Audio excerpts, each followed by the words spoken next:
Hello. You might be wondering to yourself, why are you watching a video of a man reading a book while he's sitting on his couch in his room? Well, it's because I couldn't think of a better way to start this video, but I also just want to start by telling you a story. And what better way than to start from the very beginning? So let us begin. It's a Friday night sometime in the 2010s. You have been invited by your weird circle of friends to attend an event called a rave. These friends get dressed up in their outfits. You know, the ones with bikinis that imitate shibari rope art and the furry boots. Or the hoodie with the deflated MC Hammer pants. Either way, there's a pashmina involved somewhere in there. Well, that's kind of a broad statement. It's true. Anyways, you arrive to your destination to find it being a warehouse in the middle of the industrial complex near downtown. You know the one I'm talking about. Your friends and yourself do what 20-somethings do, and pre-game in the parking lot, because that is what you do. After poorly passing off to security that you're fine. No, officer, I just stubbed my toe on the doorframe. You make your way inside to hear the pulsating sounds of the bass ripping through your chest. Your palms sweaty due to the 3 shots of tequila from earlier, and feeling excitement course through your veins. But that's probably also just the tequila. It's then someone approaches you and asks you a simple question. I've got this acid, but I can't do it. Well, I'll do it. No, not that. We're responsible adults here. He holds up his hands like he's showing off his nails, but it's a pair of white gloves with lights in them. Then asks you, do you want a light show? Whoa, whoa, whoa, whoa, whoa, whoa, whoa, whoa, whoa, whoa, whoa, whoa. Now that bomber you chased with those 3 shots has finally kicked in, you accept the invitation. So you go and sit down on the ground as you do at these events, and he begins with his fingers turned on along with blinking thumbs. He goes through the usual movements of waving his hands in circles, giving you the same trails over and over again. Just as your attention is about to drift off though, he hits you with a bright, powerful red light. Your jaw drops as the red light moves about like a UFO from one of those alien movies. Come on, you know which one with the lights and bleeping sounds? I know.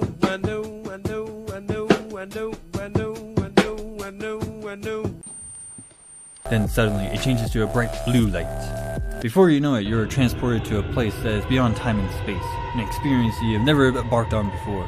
Being blasted by red and blue lights, you are awestruck as your soul leaves your body, seeing trails of solids to dotted lines before being blasted by a cage of flashing strobes like you're wearing a helmet from Demolition Man. By the time the show ends, you only have one thought passing through your mind. Welcome to Impacting. A gloving style that is as old as gloving itself, but a style highlighted by using 2 specialty lights along with multiple facets of science, color theory, flow art dynamics, street magic, and dance to create a one-of-a-kind experience for the viewer. However, to fully understand the style of impacting, we need to start by going over its history. Right, let us begin.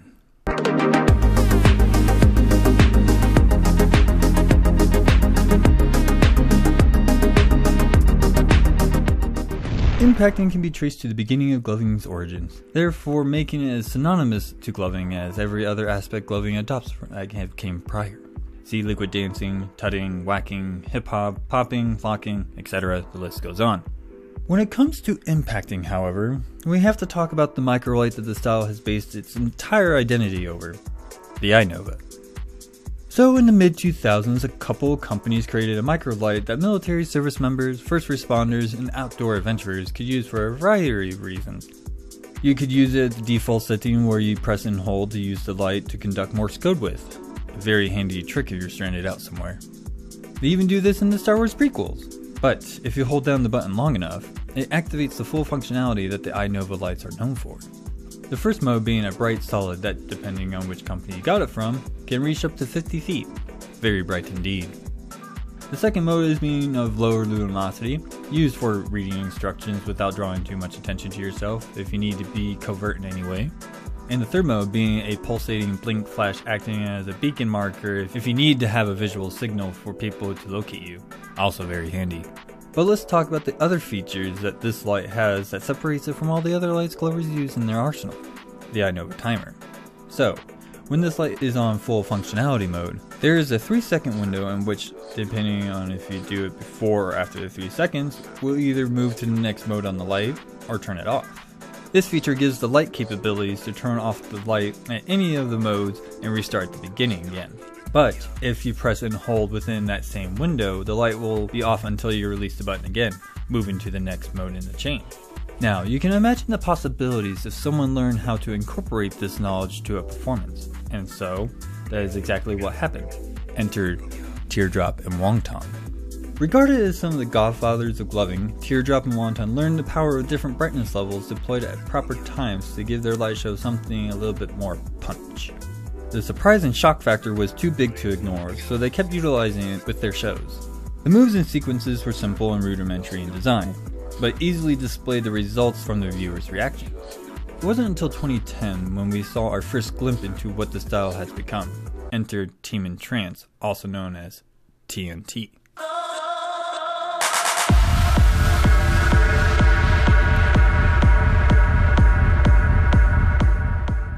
If there was ever to be a discussion of which team tag has the most influence on the gloving community, TNT has to be in there somewhere, as they started and crafted two known styles within gloving, impacting and morphing. I'll get to that a bit later, but one person we need to focus on in this part is Skittles. Probably his most infamous video that could be found somewhere within the impacting circles is his Beyond Wonderland 2010 video, in which Skittles demonstrates the framework that impacting is known for. Showing how to bounce from one thumb in color to another, Skittles, amongst his teammates, started laying down the groundwork of the style by structuring their shows around the different modes the Inova light offers. This gives the impacting style a template to craft the story with the two lights in conjunction with their other lights, adding to an overall narrative. With TNT quickly filling their rings, so did Impacting's toolkit. Karma, who is noted for bringing a layer of intensity, while Fry is also noted for bringing a layer of complexity to the style, both expanded on the sequencing of the Inova lights called cycling. However, you still see the telltale signs of the TNT aesthetic. They also brought the middle fingers into the strobing concepts that Impacting does, adding to the intense nature of the concept. Much like gloving itself, Impacting as a style got more technical, but kept itself pure to its original foundations, but becoming exceptionally precise on their placement of the Inova light to their viewer. This pushed the level of cleanliness to a degree that acts as a barrier to mastery, because the style can reveal every single flaw in your technique if you don't drill your moves down to be the most consistent. While TNT kept the trend going with Corduroy expanding on the first mode 2 blocks even further, other glovers were adopting the style in more innovative ways outside of what TNT defined. The team Nameless, spelled like this, is a team that also focused on impacting.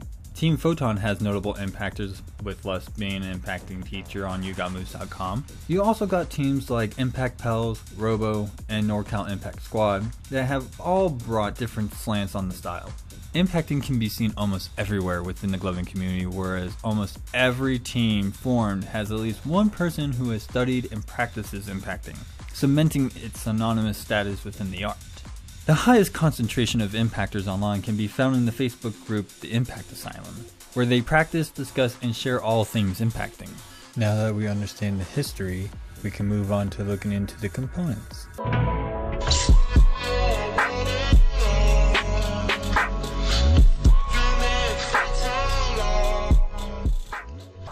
When it comes to impacting, there are many layers of elements at play that culminates into a symphony of visualizations that impacting is known for. All of this is predicated by the specialty lights that the style has formed around. To begin, I need to address a question that many people have asked me over my time in making content on gloving styles. How is impacting and morphing sister styles? Well, considering that these two styles have founders in the same team, it's no surprise that there will be some overlap with them as well. A major commonality these two share is the framing device that they both utilize for their visual effects that they strive to achieve, the box theory. I broke down on what this theory is in detail that you can go check out here. But to summarize, it's a framing method that the performers works within a certain field of vision so that the viewers doesn't have to move their head to watch the performance, and to the greatest extent, their eyes. What this does is cause visual distortion similar to those optical illusions that you and your friends would watch on YouTube sometime in your youth. The difference here is the application of technique delivery. With morphing, the constant stream of constant, ever-changing transitions lends to the hypnotic effects that the box takes advantage of. Impacting utilizes conjuring techniques to change between lights while working them around the focal point in the show. Both overwhelm the visual senses this way, but they do so by different lights and methods, yet use the same framing method. The next commonality that these two styles share is what I'm going to refer to as the Megazord construct, in which the performer separates their hands and recombines them into new shapes, or the hand leaves the field of vision and returns with a new position. Taking more ideas from this construct is the techniques that both hands affect each other, changing as they go along with the concepts. This, coupled with the intentional repetition of movements, are what these two styles maximize on that other styles cannot. Granted, as time went on, these styles started to deviate from each other as they evolved with the meta at the time. However, it is important to know why these styles share such a status of sisters within the art. With that out of the way, let's unbox this style's dynamics. Get it? Unboxing? Because it's the boxing. Okay, let's move on. That was so terrible, I think you gave me cancer! The first thing we need to discuss is the color selection for the Inovas. Since its inception, Impacting has always used red and blue as the epitome of the style. And you may be asking yourself, why these two colors?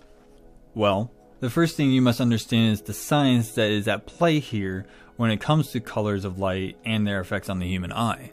There are many papers and dissertations about the visual spectrum of light and their effects on any living organism.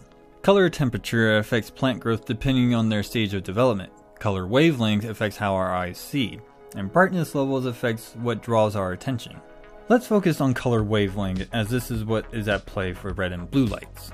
Have you ever wondered why places like the military, radio station, high-rise towers, and observations use red lights at night? It's because it doesn't affect your rods and cones in your eyes, making your night vision unimpaired when they turn off. This is because red is the longest wavelength in the visual spectrum of light. So what happens when you do the inverse of that? You arrive at blue light, which shocks your rods and cones, causing them to constrict. However, giving your eyes red light after shocking them will cause them to relax. When presented with flashing, red and blue lights causes the eyes to be drawn in like a moth to a flame, hence why cops use it for their siren lights. This is the science behind the style. It's this innocuous phenomenon that gives Impacting an edge that no other gloving style maximizes upon. Now you know what is happening when you see roly-polies looking like this. Now let's move on to the second major component that Impacting utilizes for their shows, color theory. Traditionally, Impacting has been used with traditional color theory to map out their sets. Just take a look at this video here where I go over the color theory in general for a more in-depth look into it. But to focus on the topic at hand, Impacting uses the primary colors of red, green, and blue on their index, ring, and pinky fingers, but having yellow on their middle fingers. Some people think that this doesn't have any credible weight on the performance, but they are dead wrong. The first part of this component are the thumb lights. You now understand the science of wavelength, but let's talk about optical attraction. Have you seen something that has two colors and one of those colors seems to pop or pulse when you stare at it? This is the phenomenon known as color vibrations, in which two colors are equally trigger different parts of the brain that causes an illusion of the colors to animate and magnify in intensity. This contrast is only magnified with the science explained earlier. However, you can get away with this with using complementary colors used in light color theory due to how color vibrations work. The second part of this component is in your finger lights instead of your thumbs. Have you ever wondered why impactors use yellow lights on their middle fingers? That's because they're using traditional primary colors to maximize on color theory. Yellow is close to the center of the visible color spectrum, allowing this color to be amplified when in conjunction with both extremes of the same spectrum. This maximizes on what your eye is drawn to, and therefore feeds into the next component on our list. Yes, I know, it's a long list, but let's just try to get through it, shall we? The third major component at work with Impacting is the strobe method incorporated with the third mode of the Inova. So, while this was intended to be used as a signal beacon, the strobing pattern of the third mode of the Inova acts as a disorientator due to everything I explained in detail prior. Strobing flashes can be used to disorient a person, and so Impacting takes advantage of this effect with how they implement it into their shows. Dr. Freeze goes into greater detail of what strobing does, and I suggest checking out his video found here if you want to learn more. However, if you see how I broke down all the science and color theory tactics in conjunction with the brightness feature of the Inova, then you can see why this becomes the most distortive effect the style holds in its arsenal to the best degree. The next component that Impacting utilizes is the methodology I have coined the cardinal rule of 3. Remember the timer the light has? Remember the 3 modes that the light has? This rule is built around all of that. Utilizing all three modes in time with the timer and hold feature is akin to learning street magic, specifically close-up or impromptu magic. This style of magic utilizes small objects to maximize on sleight of hand, misdirection, distraction, and illusions to surprise their audience. Card tricks is a very typical example, but I used to make a signed coin enter a soda can without opening it. Just check out Chris Angel, David Blaine, Darren Brown, and Cyril Takayama, as these are all well-known street magicians. This places heavy emphasis on the three main traits of well-performed magic: precision, flow, and timing. Hence why people who study impacting are going to talk about this over pretty much anything else. The sweet spot, as it was coined, is the spot on the brow line that rests in between the eyes. This is the spot that magnifies the disorientation of tactics and still lets the viewer keep their eyes fixated in the box. Therefore, having your placement in the right spot is paramount for many of the style's best features. Not only that, but placement on the grid is equally paramount to master, as this shows many flaws within the Glover's abilities to perform a cohesive show. Then you have flow that makes magic look as impressive as it can be when done well. Every movement you use has to be fluid and doesn't feel disjointed. This lets your misdirection, distractions, and illusions rely on having the most fluid and clean movements. Therefore, if you want your sequencing through the three modes that iNova have, the proper aesthetic requires the performer to have it down to those fluid motions. And finally, timing is the third and equally paramount rule to master if you want to maximize on the surprise factor in magic. Just like how DJs use the build up to a drop to get the audience hyped up for said drop, holding to the farthest point maximizes on the factor for your viewer. With impacting, mastering your timer length allows you to pull off some of the most impressive displays of impacting to date. Also, knowing when each mode works at which point in your show is another major part of understanding the timing rule. These are the components that, when combined with the level of precision of placement and timing, creates a show that attacks on multiple axes upon the viewer that leaves an experience of what can only be described as a lasting impact. Now that we have learned the history of the style along with its major components, we can continue on with the most common moves and tactics that have been seen and cultivated in the impacting community.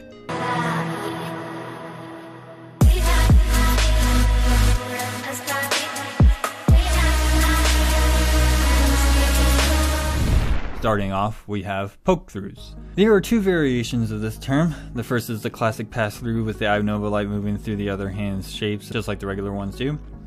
And the second one is poking the iNova light through the fingers on the same hand. These tend to be done with M1s, but can also be done with M2s with a different approach. Seldomly done with M3s when it comes to the first iteration, but gives the second iteration some extra mileage on disorientation. Then you have knuckle rolls, a move in which the performer does a finger roll-like movement over the iNova light, making the light flash through the gaps between the fingers. Then you have snaps, also known as disappears and reappears, the move in which the performer clasps over the iNova light in a quick fashion to hide it, and of course reverse it in the same fashion. This is used in a variety of ways in an impacting show to give another method of surprise, sleight of hand, and misdirection.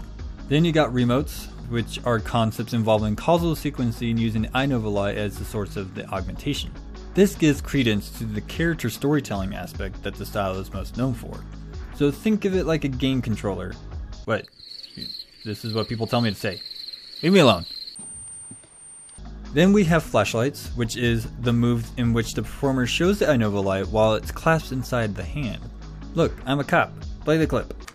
Are you safe, ma'am? Everything okay?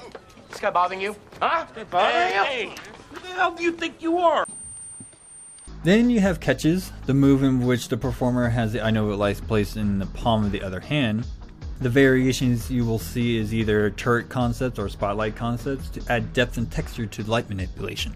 Then there's spotlighting, tracing the iNova light from the distance to illuminate a surface, or tracing with the iNova light pointed at the viewer to imitate the spotlight trope you would see in video games or movies. Then you have slides, the move in which the performer has one hand move and do snap in causal conjunction as the movement makes the light appear and disappear. This is the inverse of remotes that gives more versatility to many of the concepts impacting uses. Of course, now we also have wontons or wonton figure 8s, a dynamic moveset usually used with the second mode or M2s, where it's a figure 8 with an extra loop in the center. That's the best way I'm going to explain it, so let's keep moving. Then you have the Karma move, as it's known, a sequence tactic in which the performer cycles through the modes of the I-Nova in conjunction with misdirection and distraction, ending with the strobing mode or M3s. There are many variations of this, but the intention is the same by mixing up the 3 modes of the I-Nova light while keeping to the ethos of the style. Then we have boomerangs, the move in which the performer moves the I-Nova light back and forth, slowing down to a crawl when it's passing over the other hand that's performing a simple movement.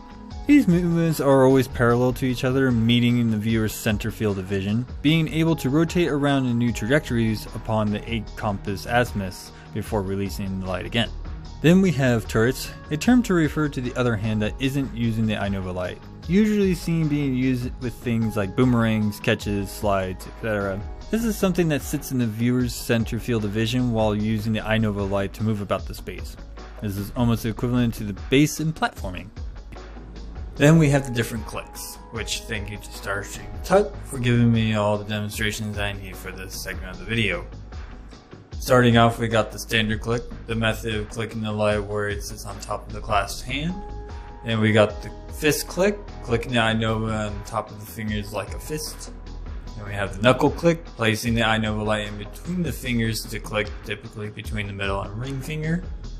Palm clicks being the method of clicking while the light is pressed into the palm of the same hand the light is on. 2 major variations being open and closed hand palm clicks. Assist clicks, often referred to other hand clicks. The method utilizes the other hand to perform the click, whether this is done by pressing the light on the back of the hand, or in the palm of the hand, or even using any other appendages like the fingers and thumbs to turn on the light on or off. Pinch clicks, using the finger in the same hand to click. Stack clicks, which are clicking on the side of the same hand, and it's kind of look like this. And last but not least, press clicks, which are pressing the 2 I-Nova lights together to click them on at the same time. There are many more, but these are the most common terms you will hear from all the tutorials I have been seen and collected in a very handy document, as well as a Facebook group, the Impact Asylum. Which, yes, that will be linked in the description below, so please go there for all your in-depth needs. You also have Dr. Freeze at the Lighthouse, who has been doing private tutoring sessions for people learning impacting, along with Flus at YouGotMoves.com, being the resident impacting teacher. Links in the descriptions as well.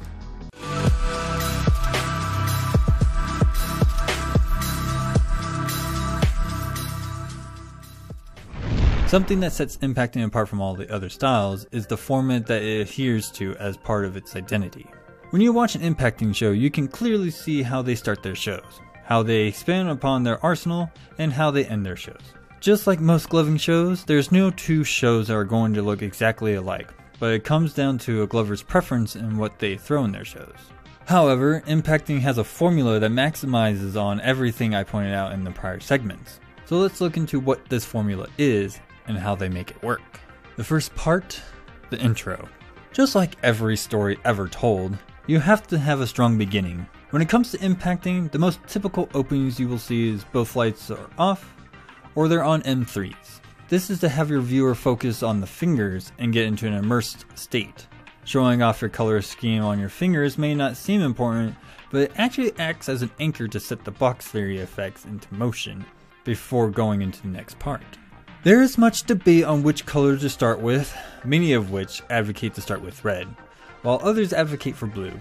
Doesn't it feel like this is similar to politics? Okay, no, let's continue. I personally think it depends on which color you have on your dominant hand, as you impulsively start with that hand anyways. I also think it depends on your color profile on your fingers. If you have more red leaning colors, then start with blue, and vice versa. This is to maximize on the contrast along with the science. However, I will let you ultimately decide on it. I'm not your father. So you now introduce your 2 main characters going through the M1 concepts, usually doing turrets, remotes, catches, etc. This will tell the viewer what show they're in for. But this is where you get to have some fun, as many methods lets you go about how these characters meet and interact with each other. This lets you go through simple concepts, but the cleaner you deliver them, the better it will be. Then we get to our next part, The rising actions, or also known as cycling parts. This part of the show is when you start going into more street magic tactics, to run through the modes in that karma-like fashion. This works to show how these two lights interact in more complex ways, while also taking advantage of the shock relaxed along with the color vibrations to begin disorienting your viewer. This is where some impactors go into general gloving concepts with both lights on M2s, to mix things up similar to how scenes changes in stories. This is due to the brightness of M2s blending in with the general brightness of your glove set. Therefore it gives you some versatility. This also lets you do some concept that acts as foreshadowing to what's in store. Then we get to our next part, the climax and crescendo. The point in which many impactors will blast their view with bright lights and high intensity dynamic movesets along with using M2 trail movements to overwhelm the viewer with a spectacle similar to a fireworks show. With all the distortive tactics used building up to this point, will be very noticeable at this point and will only magnify it with the difference of trail patterns. Then we get to our next part, which is the following action or recycling. The goal for this section of the show is similar to the rising action by doing more cycling concepts but bringing more emphasis on the M3s. This is going to place your viewer in a more disorientated state, which only feeds into the next part, which is your ending. This is probably the part that makes or breaks an impacting show. Using precise timing with the clicks, the performer places the M3s in the sweet spot while adding some changes to give the viewer moments of reprieve to finish, usually using something like cages to maximize on the strobing techniques before stopping the show by separating their hands and sometimes tapping the viewer on the shoulders. You can do whatever you want, just be respectful to your audience. Alright then I will.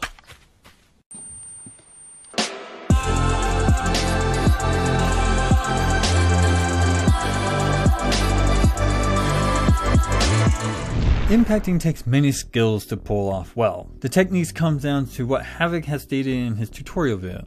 It's about how and when you click your lights. The tutorials available on the subject shows you how to get it down, but it's something you will need to drill until it becomes smooth as possible. Just like how magic tricks need to be formed the same way until it feels second nature, so too must the impacting tricks. The next technique you want to master is understanding your equipment capabilities.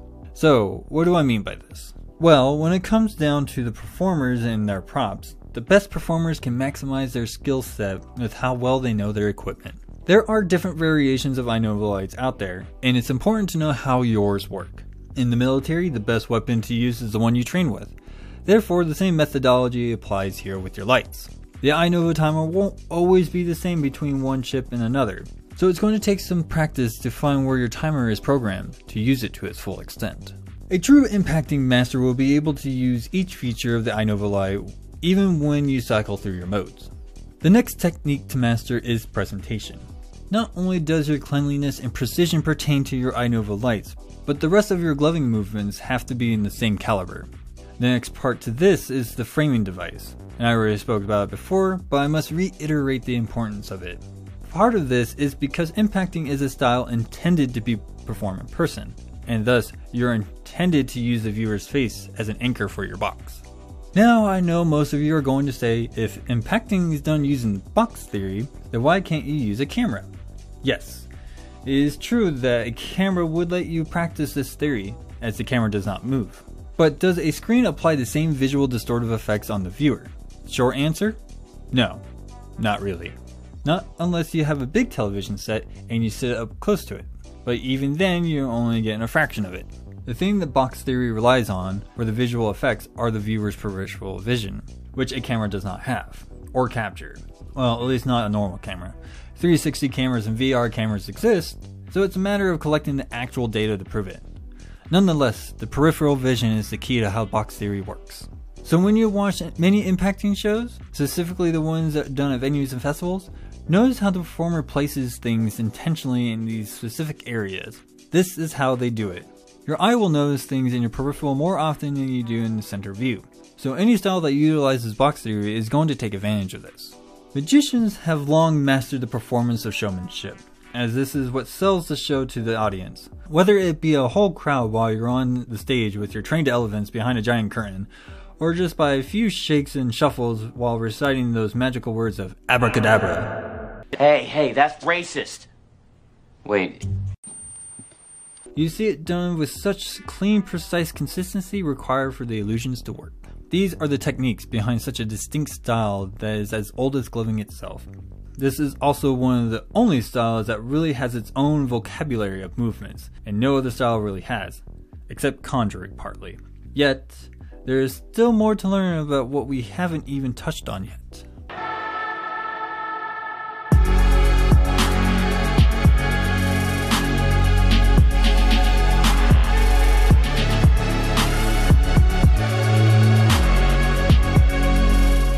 It shouldn't come to anyone's surprise that there are many common pitfalls that glovers tend to get themselves in, and that's okay. It's the learning process in which we develop our skills necessary to perfect the movements that make up the style. Luckily, many glovers have noticed this as well and have given advice on how to avoid them. So let's go into that. The first pitfall that people tend to fall into is over-reliance on certain moves, like the knuckle roll or one type of catches. Certain moves look really good when they're performed well, and they draw great reaction from the audience. However, too much of a good thing is a bad thing. Therefore, it is paramount to know how many variations of that movement and spread it throughout your show in order to keep things fresh for your audience. The second pitfall to avoid is having lights that pull attention away from your iNova lights. The goal of impacting relies on these two lights, and they don't like to share the spotlight, just like Ryan Reynolds. A common method is to keep your lights on a lower brightness or tint than the iNova lights on their M1s. The other thing to avoid are flash patterns that will draw away from your iNova lights. Things like hyperstrobe or ribbons can pull attention away very easily, so don't use them on high brightness if you want to use those flashing patterns. The third major pitfall that people fall into is improper technique. I have spoken about it before, but it needs be remarked on how much people have iterated and reiterated the importance of proper technique. A common occurrence that happens is what I like to call the retina problem, in which these are streaks from the iNova lights flashing directly into the eye, instead of the sweet spot. This can actually cause problems for the viewer to see properly after the show, which you think that is the desired result, but not in this fashion. This is something that can be avoided if you drill the movements down to near perfect detail. The last thing I will touch on is something that I'm sure many people have been asking. What about palm lights? A great question indeed. Palm lights can add another layer of texture to your show, as you can see with various clips on screen. We also have examples on how to perform impacting style tricks with them if they are also iNova lights themselves. However, palm lights aren't necessary to pull off the style, so it comes down to personal preference on using them. One thing I will say that a good default on palm lights in impacting is the M3 blink style flash patterns, as they really add to the distortive effects of the strobing concepts.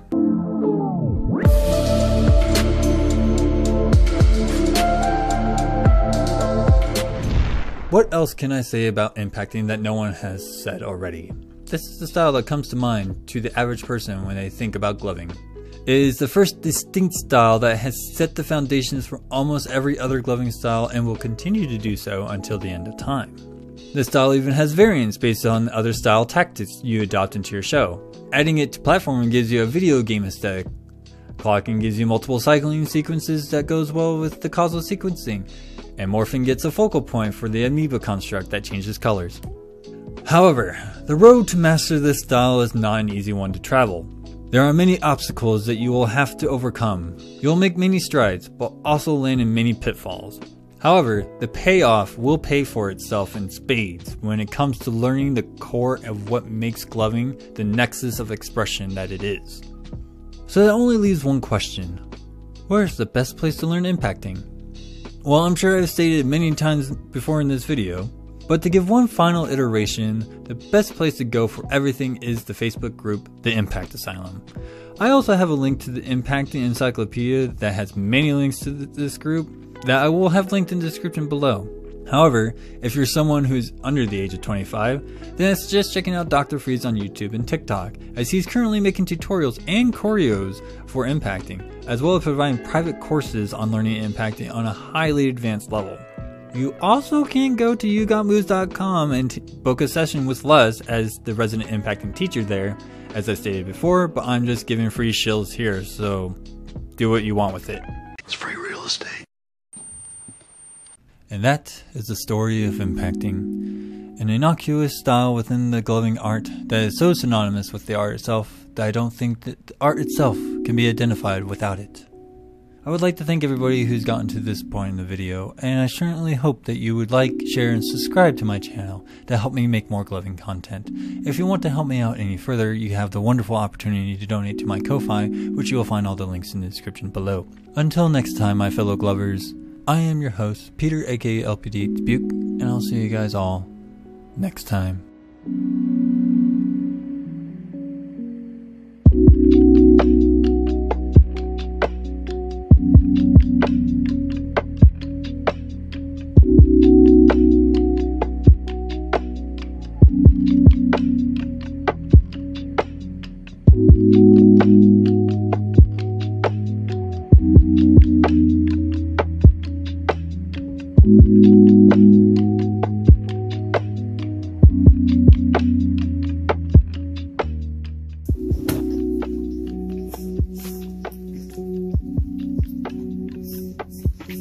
Alright, we'll get out of the shot. Get out of the shot. Come on.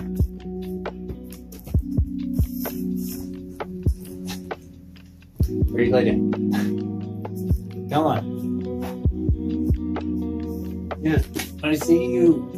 Yes, I see you, kid. I'm trying to get this shot. Come on. Yes, I see you, big baby. Do I have to kick you out of the room? Okay, Brady, come on, get off.